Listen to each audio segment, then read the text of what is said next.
എന്റെ മോൾ എന്നോട് പറഞ്ഞു കഴിഞ്ഞ പെരുന്നാക്ക്, എന്റെ മോള് ചെറിയ കുട്ടിയാണ്, LKG പഠിക്കുന്ന കുട്ടി, ഉപ്പ ഈ എന്തോരം മൈലാഞ്ചിക്കൂട് ട്യൂബ് കിട്ടുന്ന ട്യൂബ് കൊണ്ടുവരണം. ഞാൻ പറഞ്ഞു മോളെന്റെ ട്യൂബ് എന്തിനാ, ഇവിടെ നല്ല ലൈറ്റ് ഉണ്ടല്ലോ. അല്ല ആ ട്യൂബല്ല, മൈലാഞ്ചി ട്യൂബാണ്. അത് തൽക്കാലം ഞാൻ കൊണ്ടുവരില്ല. അത് എന്നില്ലത് പ്രതീക്ഷിക്കേണ്ടില്ല. നിനക്ക് നല്ല രണ്ട് നല്ല മിഠായി കൊണ്ടുവരാം, കഴിക്കാൻ പറ്റും. പെരുന്നാളല്ലേ, സന്തോഷത്തിന്റെ ഒരു മധുരം, അത് കൊണ്ടുവരാം.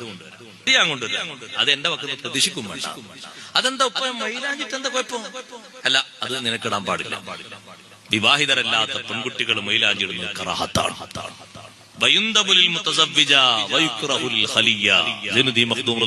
പഠിപ്പിച്ചു. വിവാഹിതർക്ക് സുന്നത്താണ്, അവിവാഹിതരായ പെണ്ണുങ്ങൾക്ക് മൈലാഞ്ചി കറാഹത്താണ്. പുരുഷന്മാർക്ക് തീരെ പാടില്ല.